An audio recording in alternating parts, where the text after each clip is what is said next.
అక్రమ సంబంధం కేసులో అడ్డంగా ఇరుక్కుపోయిన వైసీపీ ఎంపీ విజయసాయిరెడ్డి ఎక్స్ లో మరోసారి వివరణ ఇచ్చుకున్నారు.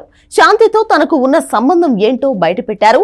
ఇది మీడియా వాళ్ల కోసం కాదు, ప్రజల కోసం చెబుతున్నారంటూ వివరణ ఇచ్చుకున్నారు విజయసాయిరెడ్డి. కానీ శాంతి భర్త డిమాండ్ చేసిన DNA పరీక్షల గురించి మాత్రం ఆ మెసేజ్ లో వివరించలేదు. విజయసాయిరెడ్డి వల్లే తన భార్య శాంతి గర్భవతి అయిందంటూ భర్త మదన్ మోహన్ గత వారం రోజులుగా సంచలన ఆరోపణలు చేస్తున్నారు. పుట్టిన బిడ్డకు అతనే తండ్రి అంటున్నాడు. ఈ ఆరోపణలను ప్రెస్ మీట్ పెట్టి ఖండించారు విజయసాయిరెడ్డి. కానీ మదన్ మాత్రం DNA టెస్టులకు రావాలని సవాల్ విసురుతున్నారు.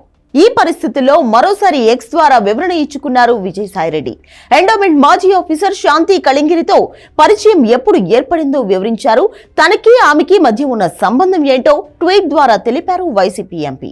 2020లో శాంతిని వైజాగ్ సీతమ్మధార ఆఫీసులో మొదటిసారిగా కలిసినప్పటి నుంచి ఇప్పటి వరకు ఆమెను కూతురుగానే భావించారని ట్వీట్ చేశారు. ఓ తండ్రిలా సాయం చేశా, తనకు కొడుకు పుట్టాడంటే వెళ్లి పలకరించా, తాడేపల్లిలో మా ఇంటికి తీసుకొస్తే ఆశీర్వదించా అంటూ ట్వీట్లో తెలిపారు.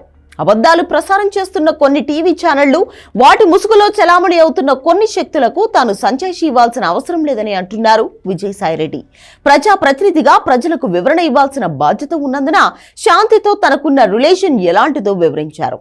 తనకు ఏ పరాయి మహిళతో అనైతిక అక్రమ సంబంధాలు లేవు. నేను నమ్మిన దేవదేవుళ్ళు శ్రీ వెంకటేశ్వర స్వామి సన్నిధిలో కూడా చెబుతాను అంటూ ఎక్స్ లో తెలిపారు విజయసాయిరెడ్డి. శాంతి విషయంలో ఇప్పటికే విజయసాయి వైసీపీలో ఒంటరివాడయ్యారు. ఆయనకి ఎవరూ సపోర్ట్ చేయడం లేదు. మరోవైపు మీడియా ఛానళ్లతో పెట్టుకుని మరో పెద్ద తప్పు చేశారు. ఇంకోవైపు తన భార్యతో సంబంధం లేనప్పుడు విజయసాయిరెడ్డి DNA టెస్టుకు ఎందుకు రావట్లేదని సవాల్ చేస్తున్నాడు శాంతి మొదటి భర్త మదన్ మోహన్. ఈ వరుస ఆరోపణలతో ఉక్కిరి బిక్కిరవుతున్న విజయసాయిరెడ్డి చివరకు ట్వీట్ ద్వారా వివరణ ఇచ్చుకున్నారు. కానీ నెటిజన్లు మాత్రం ఆ DNA టెస్ట్ ఏదో చేసుకుని వాళ్ల ముఖాన పారేయొచ్చు కదా అని కామెంట్ చేస్తున్నారు.